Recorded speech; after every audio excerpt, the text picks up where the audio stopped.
Hola Julio, qué gusto saludarte a ti y a tu audiencia en esta previa al partido de México contra Ecuador. Y en estos momentos previos a ese partido, me gustaría reflexionar sobre tres fuerzas que mueven al Mundial. La primera, nos guste o no, el dinero. La segunda, los relatos. Y la tercera, los estados de ánimo. Las tres explican cosas distintas. El dinero explica por qué existe este tipo de espectáculo tal como lo vemos hoy. Los relatos explican por qué nos enamoramos del fútbol y los estados de ánimo explican por qué de vez en cuando el favorito pierde contra toda lógica. Empecemos por la primera, el dinero. Se dijo que organizar un mundial con 48 selecciones era una locura, que habría demasiados partidos, que los estadios no se llenarían, que los boletos eran demasiado caros, que las restricciones migratorias afectarían la asistencia. Bueno, la realidad ha sido que los estadios están llenos, que el negocio ha sido redondo, que Gianni Infantino muy felizmente todos los días ha hecho clean caja para su organización. Antes incluso de terminar la fase de grupos, este mundial ya había roto el récord histórico de asistencia en una Copa del Mundo. El récord le pertenecía curiosamente al Mundial de Estados Unidos 1994. Hoy este fútbol, hay que decirlo, es una industria global. Es turismo, es hostelería, es aviación, es consumos, publicidad, plataformas digitales, derechos de televisión, patrocinadores, es mercancía oficial. Y quizá por eso tanto se hacen de la vista gorda ante la corrupción hacia adentro y hacia afuera de la FIFA. Pero una cosa es amar el fútbol y otra muy distinta, romantizar a quienes hacen negocio con él. Por eso aquí me parece que ocurre algo curioso. Porque si el dinero explica por qué existe este mundial que estamos viendo estos días, al mismo tiempo no explica por qué nos enamoramos de él en algunas ocasiones. Para eso, me parece que necesitamos hablar de una segunda fuerza, la fuerza de los relatos. Pocas historias son tan poderosas como aquella en la que el pequeño derrota al gigante. Y esa me parece que es la segunda fuerza que hasta ahora mueve este mundial. En estos relatos, donde el pequeño vence al gigante, hay algo profundamente humano, que es nuestra fascinación por las historias, sobre todo esas donde el pequeño derrota al poderoso. Quizá por eso seguimos leyendo la historia de David y Goliat miles de años después, porque representa una intuición universal, la esperanza de que la concentración de poder no siempre tenga la última palabra. En los pocos partidos de esta segunda fase, la fase de las eliminaciones directas, ya nos regalaron dos de esas historias. Paraguay eliminando a Alemania y Marruecos dejando fuera a Países Bajos.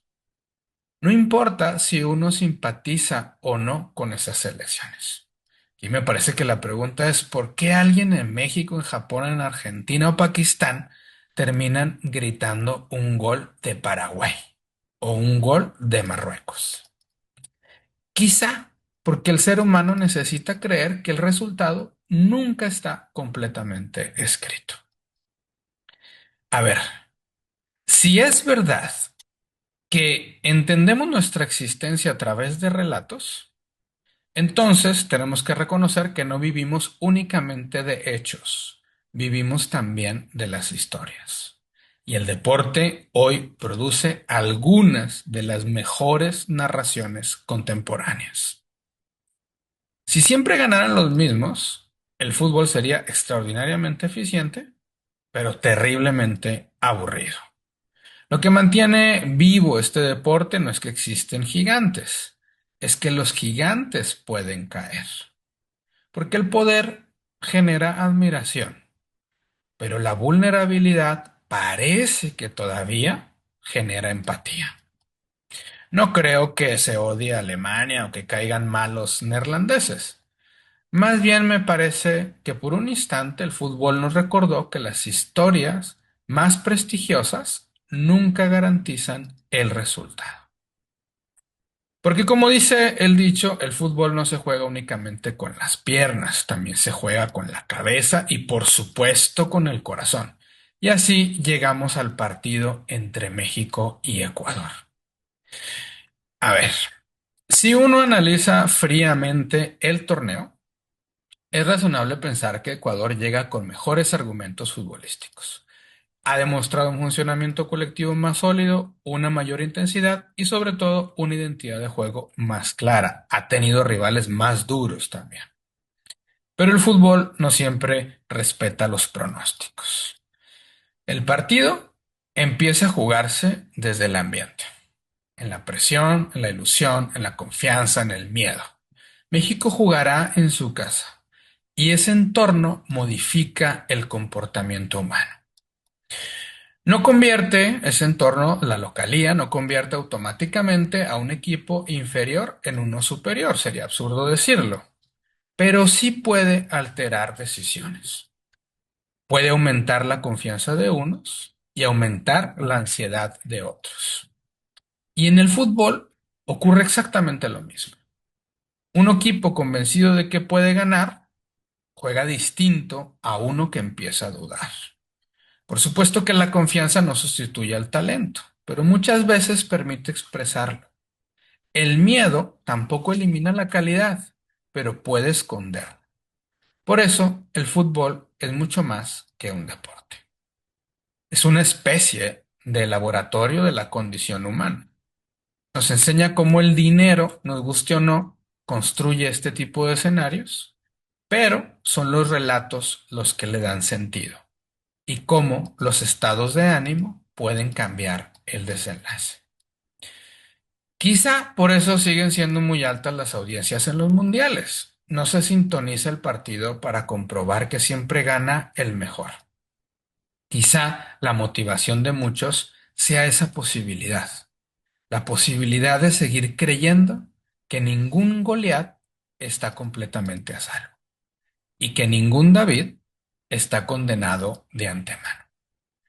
Si me preguntan quién ganará entre México y Ecuador, tengo que responder. Por personajes del fútbol mexicano como Mikel Arriola y la pésima dirección del fútbol nacional, me parece que no merece ganar la selección mexicana. Hasta hace muy poco, este año, este mismo año, este grupo de jugadores era bucheado en el Azteca, en Torreón, en Estados Unidos, con apenas unos días de diferencia. Ahora, la misma afición que hasta hace muy poco abucheaba a estos jugadores, esa misma afición se pregunta, ¿y si sí? Si pienso en la fiesta en las calles, en cómo la gente baila, grita, besa, corre, anima, festeja, por esa razón, por la razón de que siga la fiesta, deseo que la selección mexicana siga ganando. Tengo que confesar que me gusta mucho ver caer a Goliat, pero en el partido México contra Ecuador no me queda claro quién es David y quién es Goliat.